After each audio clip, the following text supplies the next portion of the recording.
ये बहुत थोड़ा आगे की चीज है, साधना की ऊंचाई की चीज है। यंत्रवत, न कर्ता न भोक्ता,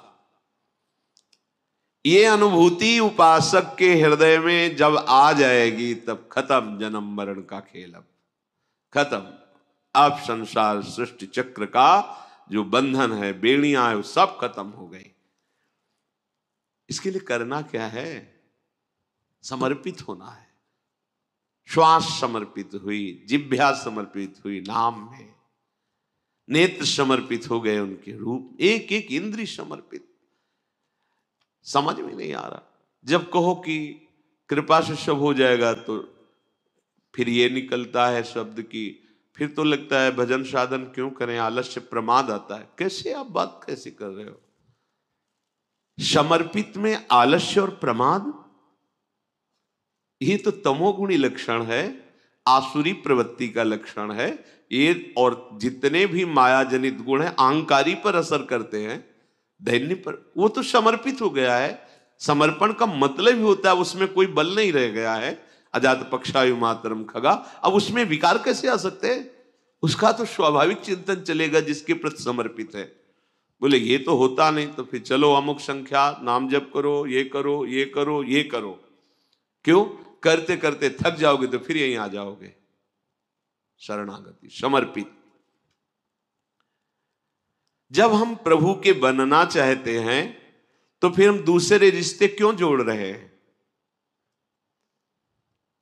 जब हमें बाजार उठानी है तो हमें क्रय विक्रय पर ध्यान नहीं देना है, लेने देने पर ध्यान नहीं देना है। अब हमें बाजार उठानी, ऊब गया इस बाजार से, आप बाजार बंद करो, घर चलो, बहुत हो गया।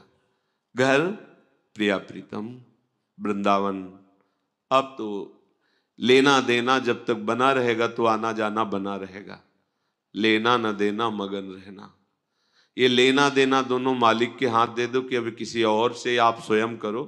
जो कुछ लिया है, जो कुछ दिया है, वो सब आपके चरणों में समर्पित है। ना मुझे अब कुछ लेना है, ना अब कुछ देना है। मेरे पास कुछ नहीं है। अब आपको जब मन आवे तो दिला देना, आपको जो मन आवे जैसे आवे। हमारा अस्तित्व तो नहीं है, आपके चरणों में समर्पित। तो लेना ना देना तो आना ना जाना, खत्म हो गया। और जब तक लेना और देना तब तक आना और जाना।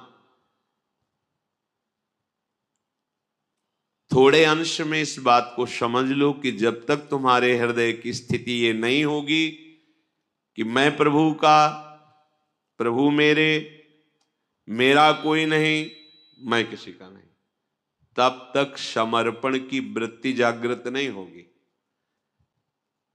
इसमें कौन सी साधना की हम बात कर रहे हैं?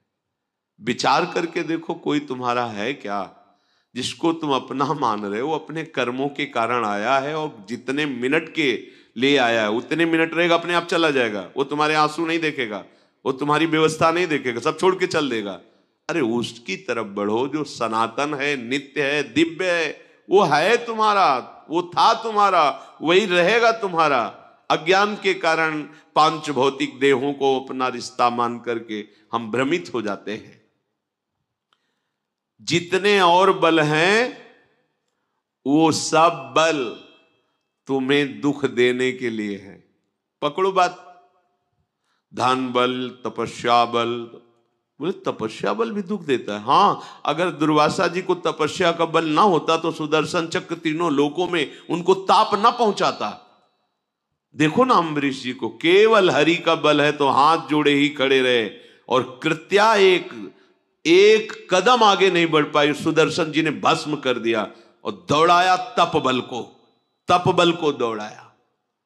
बाहुबल, धन बल, बुद्धि बल, ये सब बल दुख ही देने वाले हैं यदि ये प्रभु के चरणों में समर्पित ना हुए तो।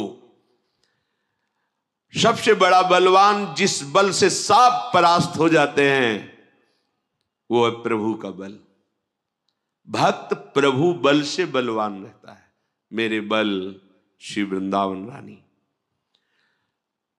भले ही बड़े से बड़े कोई महान बल वाला हो, लेकिन जिसके हृदय में हरि बल नहीं वो परास्त होगा, माया उसे रौंद देगी। देखा नहीं, विमान से चढ़कर देवराजेंद्र तक का उपहास करने की सामर्थ्य रखने वाला सहस्त्राबाहु अर्जुन, 1000 भुजाएं,